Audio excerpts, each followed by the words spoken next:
Osmosis and, बाद में osmotic pressure देखेंगे, पहले ऑस्मोसिस समझ लेते हैं, राइट। ऑस्मोसिस क्या चीज होती है, right. So it is nothing but the movement of solvent molecule. जब भी हम बात कर रहे हैं इस चैप्टर्स के अंदर सॉल्यूशंस के बारे में, तो सबसे पहली चीज और जरूरी चीज जो हमें हमारे दिमाग में रखनी है वो है कि we are talking about only and only binary solution, right. तो इसके अंदर क्या है, दो कंपोनेंट है, एक तो सॉलिड पार्टिकल है और एक सॉल्वेंट पार्टिकल है, और दोनों को मिला के जो बन रहा है वो हमारा सॉल्यूशन बन रहा है, राइट। तो हम जो यहाँ पे बात कर रहे हैं वो है बाइनरी सॉल्यूशन के बारे में। तो यहाँ पे क्या होता है, कुछ न कुछ मूवमेंट होती रहती है। क्या होता है, मूवमेंट होता है। जैसे कि मान लो कि मेरे पास एक ग्लास है, ग्लास के अंदर सिर्फ पानी भरा हो, यानी कि we have a pure solvent, right. अगर मान लो कि उसी ग्लास के अंदर मैंने बीच में एक सेमी परमिएबल मेम्ब्रेन, यानी कि कुछ ना कुछ ऐसा फिल्टर जैसा कुछ रख दिया है, राइट, और दूसरी ओर से मैं सॉल्यूट पार्टिकल सेट कर रहा हूँ, एक साइड प्योर सॉल्वेंट है, दूसरी साइड कुछ भी नहीं है, तो क्या होगा, कुछ ना कुछ ऐसा मूवमेंट हमें दिखेगा, राइट। उसको हम ऑस्मोसिस बोलेंगे। तो चलिए उसको थियोरेटिकल हम समझने की कोशिश करते हैं। तो सबसे पहले एक फिगर को हम ऑब्जर्व करते हैं।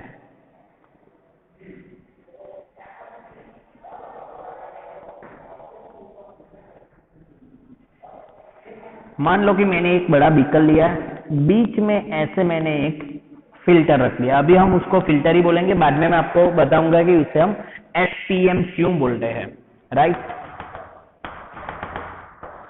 ये है मेरा प्योर सॉल्वेंट, राइट, और सेकंड साइड पे है मेरे पास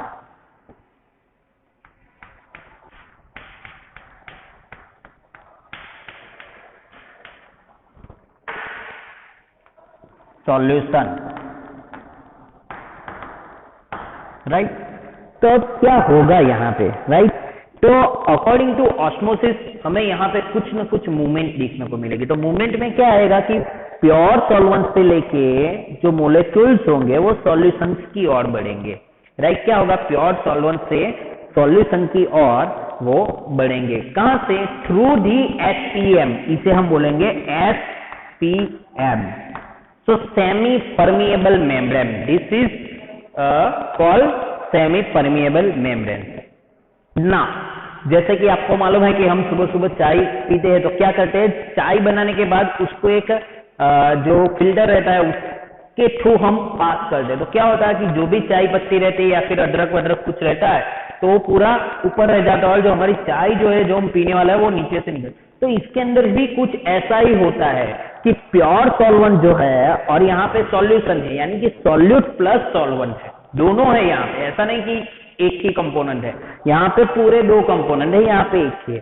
तो ये SPM का फंक्शन क्या होगा, SPM का फंक्शन यही होगा कि it allow only pure solvent molecules, it allow only pure solvent molecules will pass through this semi permeable membrane and goes to the solution। यानी कि क्या होगा कि प्योर सॉल्वेंट से जो मोलिक्यूल्स है वो सॉल्यूशन की ओर बढ़ेंगे। अभी आप बोलोगे सर ऐसा क्यों होता है, राइट। और ये जो SPM है वो करता क्या है, इसके अंदर ऐसी कौन सी खूबी है जिसकी वजह से ये चीज यहाँ पे हो रही है, क्यों ये सॉल्यूशंस के पार्टिकल्स इधर नहीं आ रहे हैं प्योर सॉल्वेंट के अंदर, वो चीजें भी हमें ऑब्जर्व करनी है, right. So the basic thing is that कि प्योर ये जो SPM है हमारा, राइट, क्या है SPM, right, it contain pores or else you can say microscopic hole, यानी कि इतने छोटे छोटे होल्स होते हैं, राइट। तो ये होल्स क्या करते हैं कि जितनी इसकी कैपेसिटी होगी उतनी साइज के पार्टिकल्स को ही वो अलाउ करेगा। फॉर सपोज हमने स्टैंडर्ड 9 में सीखा था कॉलॉइड्स के बारे में और सॉल्यूशंस के बारे में, कॉलॉइड्स और ट्रू सॉल्यूशंस के बारे में। तो आप सबको भी मालूम है कि कॉलॉइड्स पार्टिकल्स जो है साइज में बड़े होते हैं as compare to solutions, right. तो यहाँ पे क्या होता है कि SPM जो है हमारा सेमी परमिएबल मेम्ब्रेन, वो सिर्फ और सिर्फ प्योर सॉल्वेंट के पार्टिकल होंगे उसी को सॉल्यूशंस की ओर आगे बढ़ने देंगे, यानी कि उसको उसके अंदर जाने के लिए अलाउ करेंगे, राइट। तो ये चीजें हो गई एचपीएम के बारे में। अब आपको क्वेश्चन होता होगा कि सर ये एचपीएम होता क्या चीज है, राइट। तो उससे पहले एक और एग्जांपल हम देखते हैं, राइट।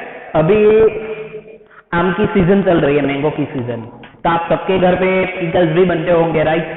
तो क्या करते हैं, तो आपको मालूम है कि अगर हम रो मैंगो को अगर बहुत ज्यादा सॉल्टी वाटर के अंदर रख देंगे तो क्या होगा, तो क्या होगा कि उसके अंदर से पानी जो है वो अंदर जाएगा, लेकिन जो कंसंट्रेशन जिसकी ज्यादा होगी वहां से वो पानी निकल जाएगा, राइट। तो क्या होगा कि उसकी साइज पहले इतनी थी लेकिन उसमें से पानी निकल गया क्योंकि हमने उसे सॉल्ट वाटर में रखा, तो क्या हुआ कि वो श्रिंक हो गया, राइट। तो यहां पे क्या ऑब्जर्व करना है कि ऑस्मोसिस एक ऐसी चीज है जो सॉल्वेंट पार्टिकल और सॉल्यूट पार्टिकल है उसका फ्लो कौन सी ओर जा रहा है उसके ऊपर है। तो ऑस्मोसिस की अगर हमें डेफिनेशन देनी हो तो मैं ऐसा कह सकता हूं, और आपकी टेक्स्ट बुक में भी ऐसा दिया हुआ है कि the osmosis in which the particles will flow from higher concentration to lower concentration. The particles will flow from higher concentration to lower concentration, right? तो क्या हो रहा होगा कि हायर कॉन्सेंट्रेशन से लोअर कॉन्सेंट्रेशन की ओर बढ़ता रहेगा। Got my point, right? Now the next question is कि भाई ये कहां तक चलता रहेगा और कब तक चलता रहेगा। सो हमें भी मालूम है कि इक्विलिब्रियम एक चीज ऐसी होती है, राइट, कि जिसके अंदर दोनों जो है वो इक्वल हो जाते हैं, यानी कि जब तक ये दोनों के पार्टिकल्स दोनों साइड इक्वल क्वांटिटी में नहीं आ जाएंगे तब तक ये प्रोसेस आगे बढ़ती रहेगी, यानी कि तब तक हमारा जो फ्लो है वो हायर कंसंट्रेशन से लेकर लोअर कंसंट्रेशन तक आगे बढ़ता ही रहेगा, राइट। कब तक, जब तक ये हमारी सिस्टम जो है इक्विलिब्रियम में नहीं आ जाती, राइट। फॉर एग्जांपल्स मैंने कल आपको एक दूसरा भी एग्जांपल दिया था कि ड्राई ग्रेप्स जो रहती है, राइट, किशमिश जिसे हम बोलते हैं, राइट, अगर इसको हम पानी के अंदर रख दे तो क्या होगा कि पानी जो है अंदर चला जाएगा, वाटर जो है वो जो ग्रेप्स जो है वो सेल अप हो जाएगी, राइट। तो यहाँ पे क्या होता है कि जहां पे लोअर कॉन्सेंट्रेशन है उस साइड हायर कॉन्सेंट्रेशन वाले पार्टिकल्स मूव करेंगे। तो अभी आप बोलोगे सर ये तो डिफ्यूजन में भी ऐसा ही होता है, राइट। तो बहुत सारे बच्चे को ये डिफ्यूजन और ऑस्मोसिस में भी कंफ्यूजन रहती ही है, राइट। लेकिन एक एग्जांपल पहले मैं आपको देता हूं, ऑस्मोसिस फिनोमिना क्या होती है उसका एक एग्जांपल भी मैं आपको देता हूं, बाद में वो डिफ्यूजन कौन सी चीज है जिसकी वजह से बच्चों को कंफ्यूजन रहती है। स्टैंडर्ड 9 में हमने डिफ्यूजन भी देखा था, राइट। तो सपोज मान लो कि आप एक बुके लेके आ रहे हो घर पे, राइट, क्या लेके आ रहे हो, मार्केट से एक बुके उठा लाए, तो आप देखोगे तब फ्लावर बहुत फ्रेश होंगे, राइट। लेकिन अगर मान लो 2-3 दिन के बाद अगर हम उसी फ्लावर को देखेंगे तो फ्लावर क्या हो जाएंगे, मुरझा जाएंगे, राइट। तो अगर उसी फ्लावर को, राइट, उसी फ्लावर को अगर हम पानी वाले पोट्स के अंदर रख देते हैं जहां पे पानी ज्यादा है, राइट, क्या है, जहां पे पानी ज्यादा है, अगर इसी के अंदर हम उस फ्लावर को रख दे ऐसे करके, राइट, आप सबको ही मालूम है, तो क्या हो जाएगा, वो फ्लावर्स जो है हमारे वापस से वो खिल जाएंगे, राइट, क्या हो जाएगा, वापस से वो हरे भरे से हो जाएंगे। तो यहाँ पे भाई कौन सी चीज हुई, तो आप देख सकते हैं कि जहां पे पानी की क्वांटिटी यानी कि सॉल्वेंट की क्वांटिटी ज्यादा है, राइट, सॉल्वेंट की क्वांटिटी ज्यादा है, right. So from this we can say that the water will move towards the from higher to lower, क्योंकि यहाँ पे कम था इसीलिए ये थोड़े से मुरझा गया था, राइट। अभी क्या कर रहे हैं हम, उसको पानी के पोस्ट के अंदर रखते हैं तो नीचे पानी का लेवल ज्यादा हो गया, राइट। तो यहां से वो जाएगा ऊपर की तरफ और फिर वापस से वो हरे भरे से हो जाएंगे, right. So we can say that when the flows will go from higher concentration to lower concentration through the semi-permeable membrane, this phenomena is known as osmosis, and कहां तक चलेगा ये ऑस्मोसिस? जब तक दोनों side, solvent side and solution side, दोनों के particles equal नहीं होंगे तब तक ये प्रोसेस चलता रहेगा, right? So that's why we can say that till the equilibrium osmosis is continue. Yes or no? समझ में आया सबको ऑस्मोसिस क्या होगा? ओके, चलो अब हम बात करते हैं कि ऑस्मोसिस और डिफ्यूजन में डिफरेंस क्या है, राइट? एक ही डिफरेंस है, मैं आपको दिखाऊंगा, आप भी समझ जाओगे, राइट? कि डिफ्यूजन में क्या होता है, राइट?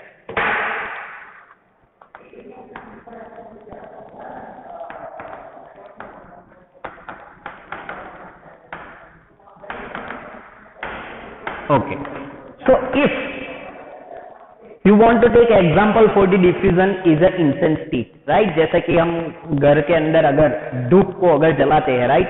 जो अगरबत्ती रहती है उसको जलाते हैं तो उसका जो स्मोक रहता है हमने किसी और रूम में जलाया, फिर वापस से वो हमारे पहले रूम तक भी वो उसकी जो स्मेल होती है, उसका जो ऑर्डर होता है वो आता है। तो हम बोलते हैं कि उसके जो पार्टिकल्स है, जो इंसेंस स्टिक के पार्टिकल्स है, थ्रू दी स्मोक वो हमारे पहले रूम तक आया। तो कैसे आया? तो हम बोल सकते हैं डिफ्यूजन के अंदर क्या होगा कि हायर रीजन से लोअर रीजन में, यानी कि हायर रीजन से लोअर रीजन में वो फ्लो करेगा, राइट? फॉर सपोज कल मैंने पानी का भी एग्जांपल दिया था आपको कि अगर पानी को आप ऐसे पॉर कर रहे हो टेबल के ऊपर, तो वहां पे भी आप देखोगे जहां पे उसको ढालन मिलेगी वो वहां फ्लो करने लगेगा। यानी कि हम बोल सकते हैं कि जो हमारा जो डिफ्यूजन है जिसके अंदर हायर रीजन से लोअर रीजन तक फ्लो करता है, इसके अंदर कॉन्सेंट्रेशन डज नॉट मैटर।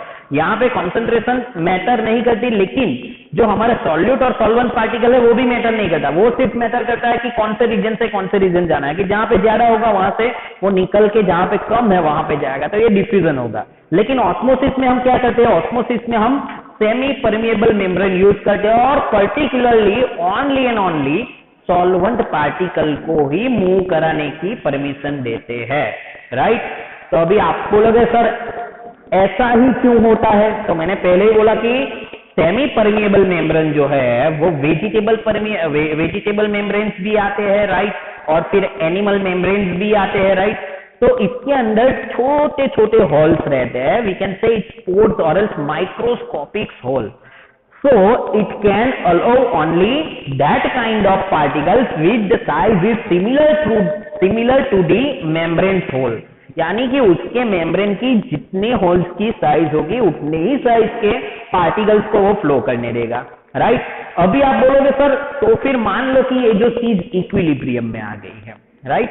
अगर मैंने इसको स्टॉप करना है, राइट? कि भाई चलो इतनी कॉन्सेंट्रेशन मेरे लिए इनफ है, राइट? मान लो कि मुझे सिर्फ और सिर्फ मेरी प्रोसेस को स्टॉप करना है। क्या करना है? ये जो हमारा प्रोसेस है ऑस्मोसिस प्रोसेस, राइट? जैसे मैंने पहले फिगर ड्रॉ की थी, वापस से वही फिगर ड्रॉ कर रहा हूं, राइट? कि ये जो प्रोसेस चल रही है सर की solvent to dry solution, right? तो मुझे ये प्रोसेस को स्टॉप करना है, मुझे इक्विलिब्रियम तक लेके नहीं जाना है, क्योंकि मुझे जितनी कॉन्सेंट्रेशन चाहिए वो मुझे मिल गई है, राइट? तो आपको क्या करना है? आपको अगर स्टॉप करना है तो आपको क्या करना है? यहां पे, राइट? इस जगह पे सॉल्यूशन साइड पे, यहां पे आपको थोड़ा सा प्रेशर अप्लाई करना पड़ेगा। क्या अप्लाई करना पड़ेगा? प्रेशर। सो प्रेशर अप्लाई करने से क्या होगा? प्रेशर अप्लाई करने से क्या होगा कि जो भी सॉल्वेंट पार्टिकल इस साइड से इस साइड आ रहा है, राइट? जो भी सॉल्वेंट पार्टिकल है वो इस साइड से इस साइड आ रहा है। अभी आप सोचो कि सॉल्वेंट पार्टिकल यहां से यहां ही क्यों जा रहे हैं? क्योंकि हमने बोला कि सॉल्वेंट पार्टिकल जितनी साइज है उतने फ्लो करेगा। लेकिन दूसरी एक चीज भी है कि प्रेशर, इसका हायर प्रेशर है, इसका लोअर प्रेशर है, तो हायर प्रेशर से लोअर प्रेशर की ओर बढ़ेगा। अगर मान लो मैंने इधर से प्रेशर अप्लाई करके इस साइड का प्रेशर और इस साइड का प्रेशर दोनों को मैंने इक्वल कर दिया, राइट? दोनों को मैंने इक्वल कर दिया, तब क्या होगा कि यहां का जो फ्लो है, ये जो फ्लो मूव हो रहा है, राइट, वो स्टॉप हो जाएगा। क्या हो जाएगा? स्टॉप हो जाएगा।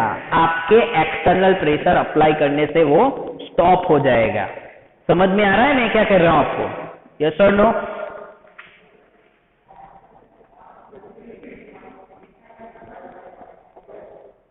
हित, जानवी, चार्मी, आयुषी, समझ पड़े છે?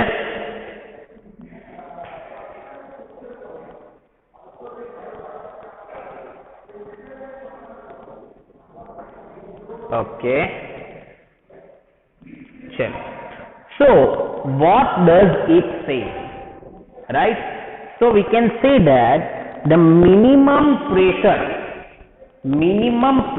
required to stop this osmosis, or else you can say to stop this flow. So minimum pressure required to stop this flow, this is known as a osmotic pressure. Osmotic pressure. Got my point?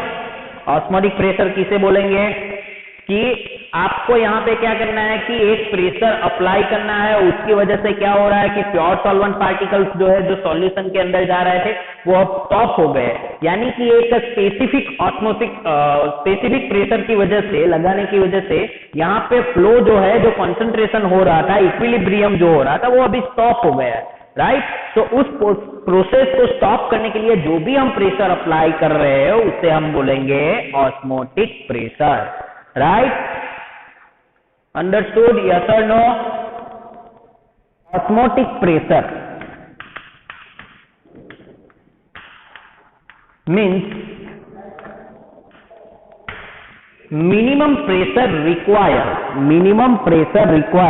to stop the flow of solvent to the solution। Right? ये stop करने के लिए जो हमें pressure चाहिए उसे हम बोलेंगे osmotic pressure. So osmotic pressure is denoted by capital pi. क्या होगा? Capital pi. राइट? अभी आप देख रहे हैं कि दोनों साइड कॉन्सेंट्रेशन भी है, कि हम बात की पहले कि higher concentration to lower concentration. So here from this phenomena we can say that osmotic pressure is directly proportional to its molarity, not molality, its molarity। Right? क्या चीज है ये? मोलारिटी है। राइट? तो मोलारिटी को हम यहाँ पे डिनोटेट करेंगे कैपिटल सी से। Right? So we can say the osmotic pressure is directly proportional to the molarity of the solution at given temperature। यानी कि टेम्परेचर भी मैटर करता है। अगर टेम्परेचर हाई होगा तो प्रेशर में भी चेंजेस आएगा। हमने देखा है आगे ये थियरी में, effect of pressure, effect of temperature. Right? So from this we can say that the osmotic pressure is directly proportional to its molarity of the solution at the given temperature। यहाँ पे molarity को हम capital C से indicate करेंगे। तो यहाँ पे इसका नेक्स्ट जो फॉर्मूला बनता है वो बनता है pi is equal to C R T. Right? क्या है? Pi is equal to C R T. ये हो गया हमारा formula for the osmotic pressure. Right? क्या होगा? Formula for the osmotic pressure. इसे नंबर 1 दे देते हैं हम। राइट? अभी हम मोलारिटी के बारे में तो क्या जानते हैं कि molarity is equal to number of moles of solute divide by volume of the solution. Right? ऐसा हम बोल रहे हैं। राइट? तो इसको लिखना होगा N2/V हम लिख सकते हैं, C is equal to N2/V। Let's put this value into equation number 1। Right? So we can write here pi is equal to N2/VRT। Right? V को साइड चेंज करवा लेते हैं तो हमारा फॉर्मूला बन जाएगा पाई V इज इक्वल टू N2RT। तो ये हो गया हमारा फॉर्मूला नंबर 3 जो हम न्यूमेरिकल्स में यूज करेंगे। N2 को हम क्या बोलेंगे? मोल्स है। तो मोल्स को हम कैसे कैलकुलेट करते हैं वो आपको मालूम है ना? मोल्स को हम कैसे कैलकुलेट करते हैं? Given mass divide by molar mass. Right? N2 is equal to W2/M2। Yes or no? Given mass of solute divided by molar mass of solute। Right? तो इस इक्वेशन को, इस वैल्यू को हम इक्वेशन नंबर 3 के अंदर रखते हैं। तो pi v is equal to W2 by M2 RT, right? Now from this equation we can also calculate the molar mass of the solute. तो M2 is equal to W2 RT divided by pi into V, equation number 5।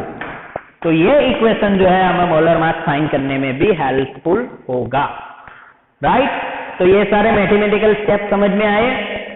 से अगर आपको molarity और molality का concept मालूम है, molarity और molality का कॉन्सेप्ट मालूम है, तो आप इजीली इसको सिंप्लीफिकेशन दे सकते हो, राइट? जब तक सिंप्लीफाई होता है करते जाओ, क्योंकि क्या होगा कि मान लो कि आपको गिवन मास दिया हुआ है तो मोलर मास नहीं दिया हुआ है। अगर आपको मोल्स दिए हुए तो भी आपको फाइंड करना पड़ेगा, मोल्स नहीं दिए तो भी आपको फाइंड करना पड़ेगा। तो आप क्या करोगे कि सर गिवन मास कितना है वो बता दीजिए, मोलर मास भी कितना है वो तो हम लास्ट में फाइंड कर लेंगे। तो आप क्या करोगे, n इज इक्वल टू, हम क्या बोलोगे कि sir given mass divide by molar मास, तो इसके ऊपर से n2 की वैल्यू मिल जाएगी हमें, राइट? सो एक थियरी से दूसरी थियरी से कोरिलेट करती है। क्यों? क्योंकि जो मैथमेटिकल स्टेप होगा वो तो सेम ही रहेगा, वो कभी भी चेंज नहीं होगा। अभी आप मोल्स को चेंज नहीं कर सकते कि given mass divide by molar मास से ही फाइंड करेंगे, राइट? तो थोड़ा बहुत आपको आगे का ख्याल रहना चाहिए। उसकी वजह से क्या होगा कि हमारी थियरी पे कोई इफेक्ट नहीं आएगी, राइट? तो चलो समझ में आया ये क्या हुआ, यहाँ पे आप सबको समझ में आ गया, यस और no? Shall we move further? Osmotic pressure,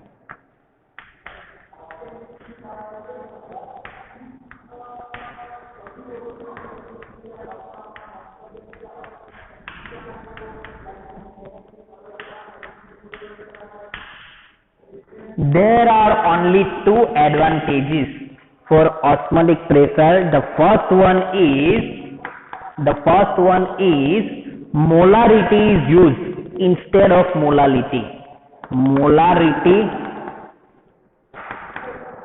is used instead of molality. तो ये पहला एक एडवांटेजेस है। अब आप बोलोगे सर इसमें एडवांटेजेस कहाँ से आया, राइट? मोलारिटी नहीं होता ना, मोलालिटी से हम फाइंड कर लेते, राइट? ऐसा नहीं है, राइट? ऑस्मोटिक प्रेशर के अंदर आप देखोगे तो जो हमने मोलारिटी जो सॉल्यूशन की कॉन्सेंट्रेशन जो है हम किस में मेजर करते हैं, वॉल्यूम के अंदर। तो यहाँ पे मोलारिटी आएगी, यहाँ पे केजी वेजी नहीं आएगा, राइट? तो इसकी वजह से एडवांटेज ये है कि molarity is use for instead of molality. तो इसका एडवांटेज यही है कि मोलालिटी से इजीली हम मोल्स भी फाइंड कर पाएंगे, मोलारिटी से किसका, जो हमारा सॉल्यूशन है और सॉल्वेंट है इसका, राइट? अगर हम सेकंड एडवांटेजेस की बात करें तो मेजरमेंट जो है, right? Pressure measurement, right? Second जो है प्रेशर मेजरमेंट,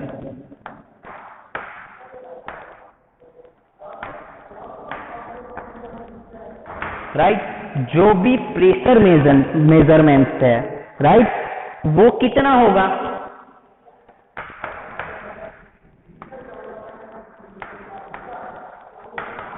जहां पे आप इसको करवा रहे हो, राइट?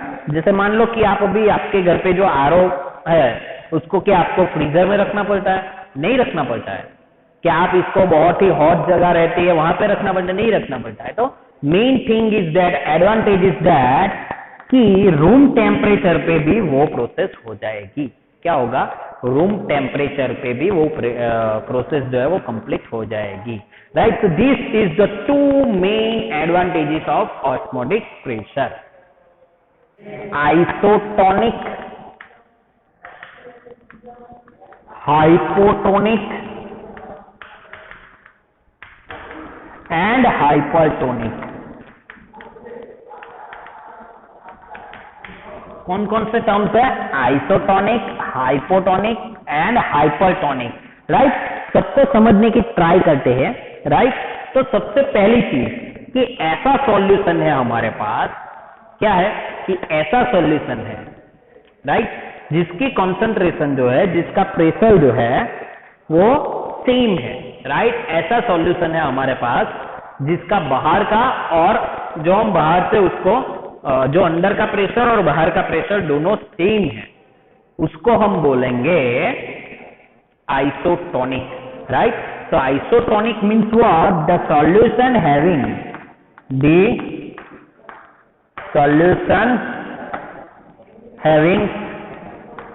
सेम osmotic pressure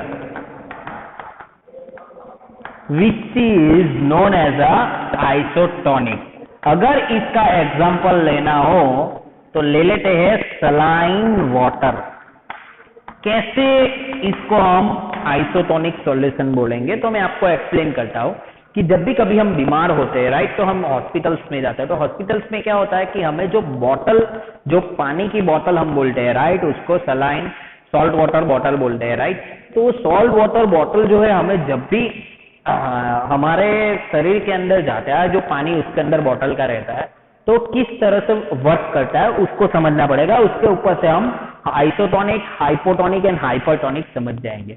तो आप जब भी कभी एडमिट हुए होंगे या फिर आप किसी रिलेटिव्स को मिलने गए होंगे, तो वो बॉटल जो रहती है, कभी आपने पढ़ने की ट्राई की होगी, तो आपने पढ़ा होगा कि उसके अंदर कुछ कंसंट्रेशन लिखी रहती है, राइट। कुछ कंसंट्रेशन, मान लो कि मुझे मालूम है वहां तक वो 0.9% कंसंट्रेशन सॉल्ट वाटर रहता है। कितना रहता है? 0.9% जितना कंसंट्रेट वो सॉल्ट वाटर रहता है। अभी इसका मैकेनिज्म, इसका वर्क क्या है? तो जैसे कि हमारे ब्लड सेल जो है, राइट, क्या है? Blood cell. ये जो हमारे ब्लड सेल है, और ये हो गया हमारा सॉल्ट वाटर जो है 0.9%। क्या हो गया? 0.9%। अभी यहां पे भी इसका प्रेशर जो है, ऑस्मोटिक प्रेशर, ये दोनों का अगर सेम होगा, ये दोनों का प्रेशर सेम होगा, तो इसे हम बोलेंगे आइसोटोनिक। क्या बोलेंगे? आइसोटोनिक।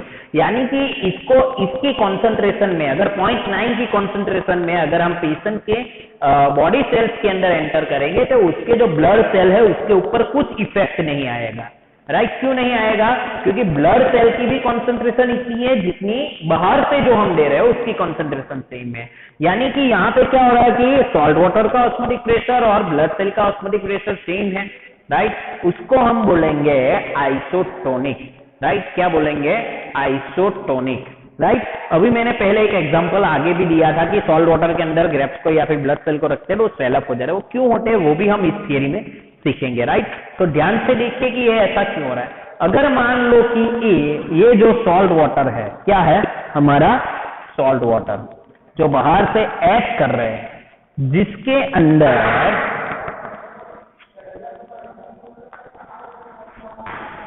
कॉन्सेंट्रेशन जो है सॉल्ट वाटर की 0.9% से ज्यादा है। क्या है? फिगर ड्रॉ करके समझाता हूं।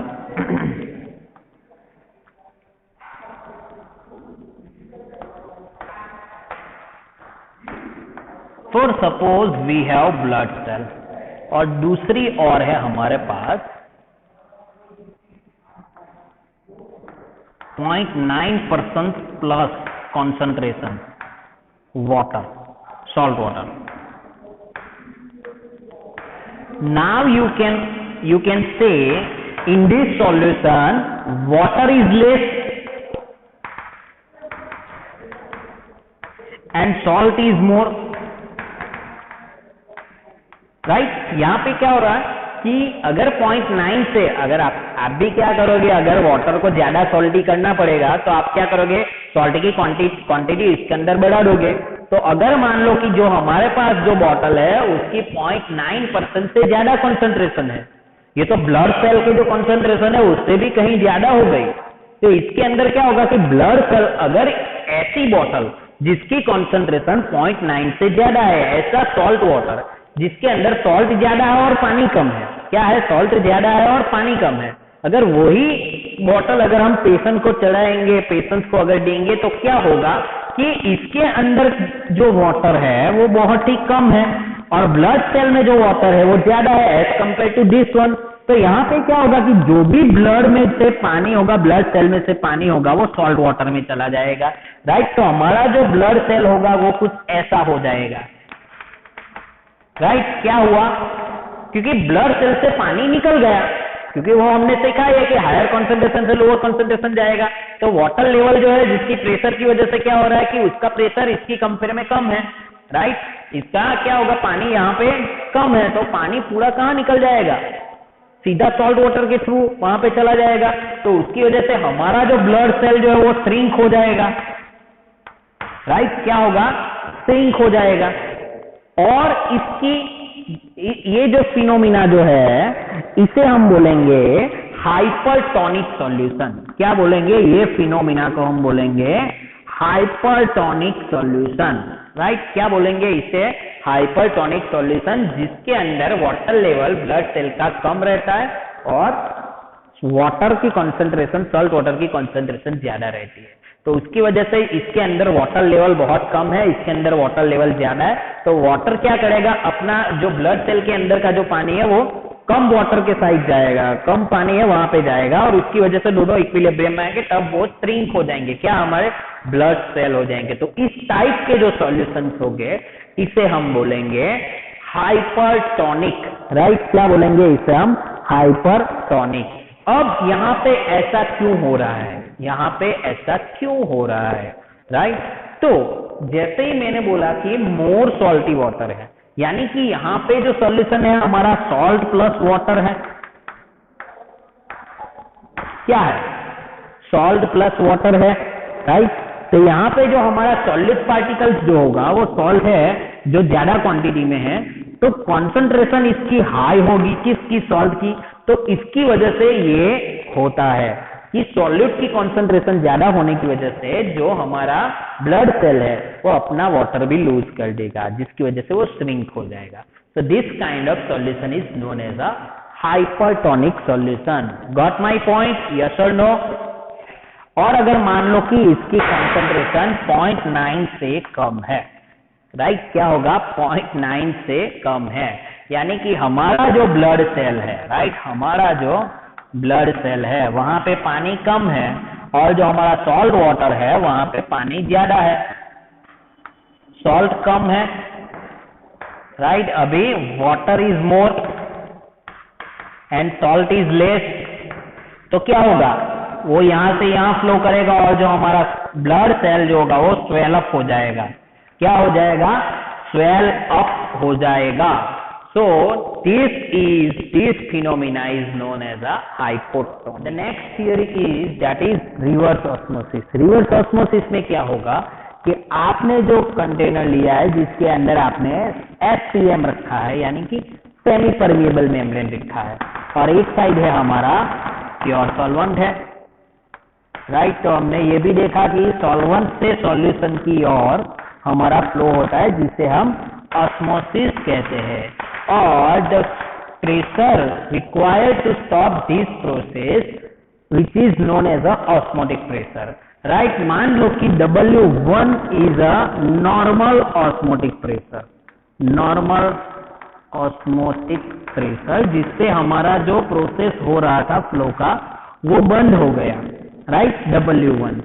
मगर मान लो कि आपने उससे कहीं ज्यादा प्रेशर लगाया तो क्या होगा, if you are applying the pressure which is more than normal pressure which is W2, कि यहां से आप जो प्रेशर लगा रहे हो तो पहले से कहीं ज्यादा लगा रहे हो, अब तो ये क्या होगा कि सॉल्वेंट जो है हमारा वो इधर से जाना स्टॉप तो हो गया है, बस और ज्यादा प्रेशर आप इस साइड लगा रहे हो, जिसकी वजह से क्या होगा कि सॉल्यूशन में जो पार्टिकल था वो फ्लो जो होगा वो रिवर्स हो जाएगा, फ्लो क्या हो जाएगा, रिवर्स हो जाएगा।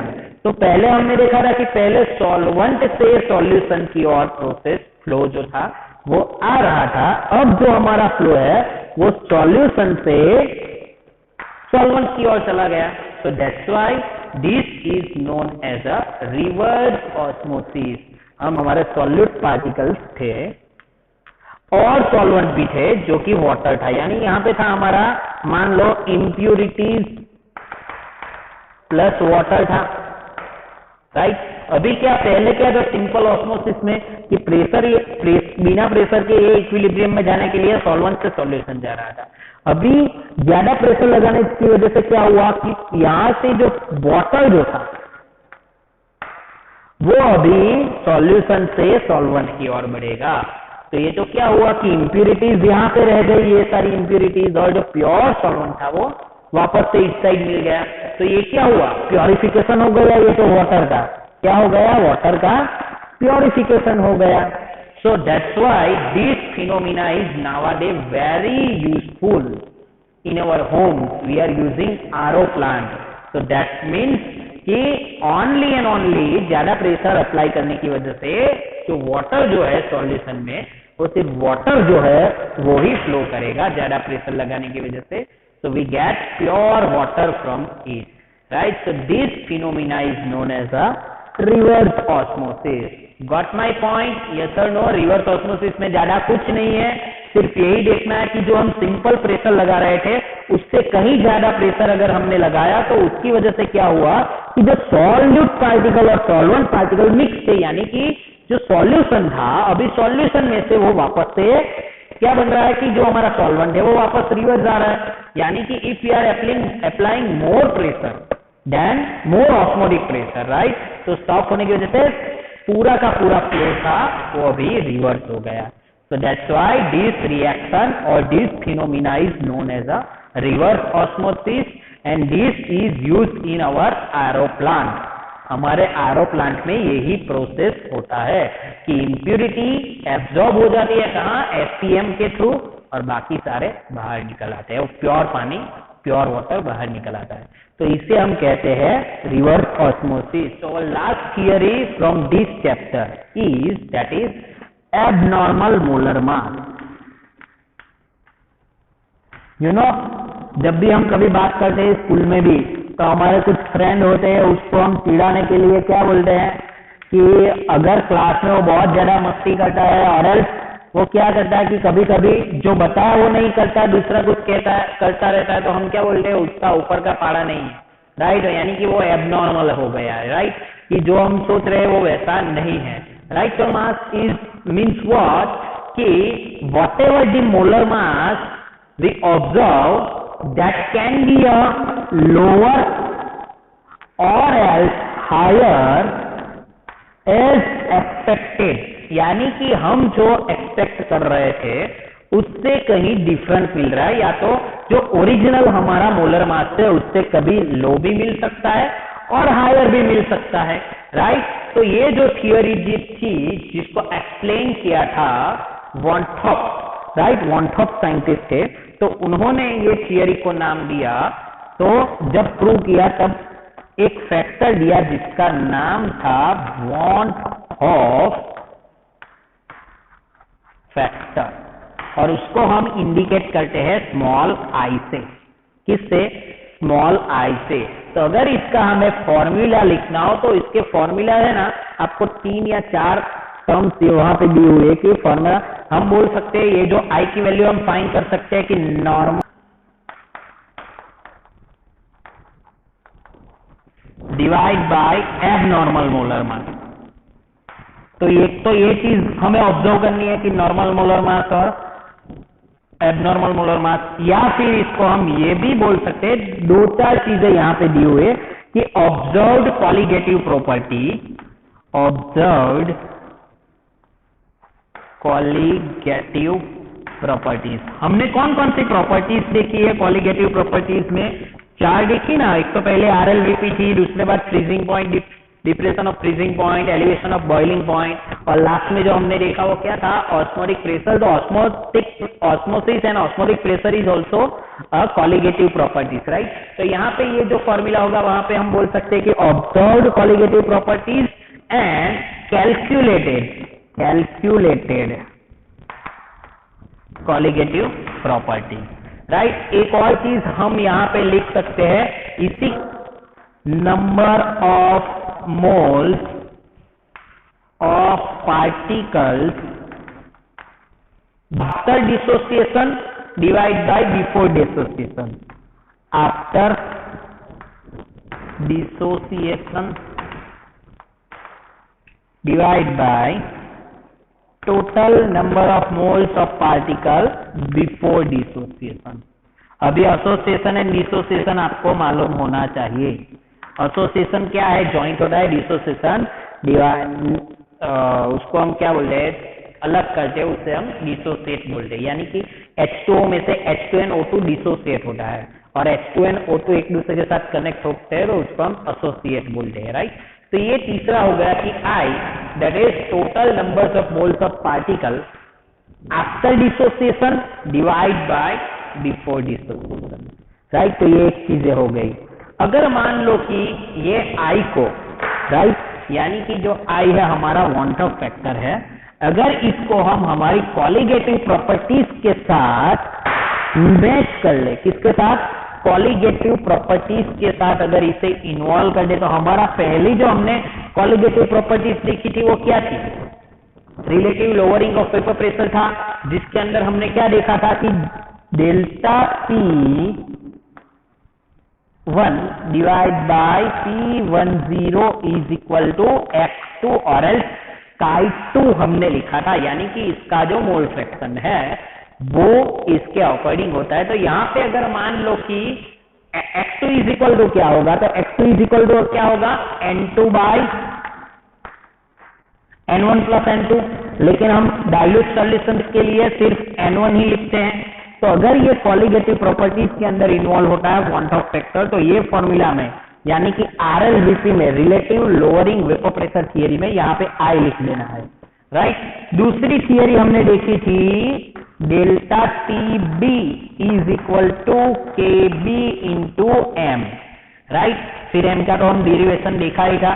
तो यहाँ पे आपको I लिख देना है एलिवेशन ऑफ बॉइलिंग पॉइंट में। अगर कुछ वॉन्ट ऑफ फैक्टर अगर निकालना हो तो इस फॉर्मूला में से हम निकाल सकते हैं।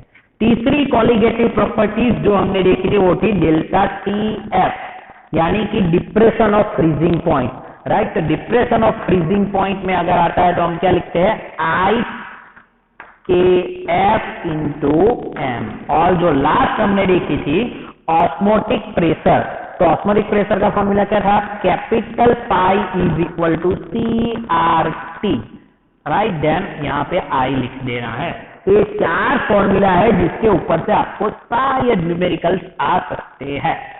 गॉट माई पॉइंट, यस और नो। तो ऐसा क्वेश्चन होता है कि सर हमने यहाँ पे कॉलिगेटिव प्रॉपर्टीज में I को क्यों ऐड किया है, वॉन्ट ऑफ फैक्टर को हम क्यों ऐड कर रहे हैं, इसका डिसोसिएशन एंड एसोसिएशन होगा, उसको हम काउंट करने के लिए ये ऐड करते हैं। ओके, सबको यहाँ पे समझ में आ गया, यस और no. So here our chapter 2 is over, right. यहाँ पे हमारा चैप्टर 2 सॉल्यूशंस जो है वो यहाँ पे खत्म होता है।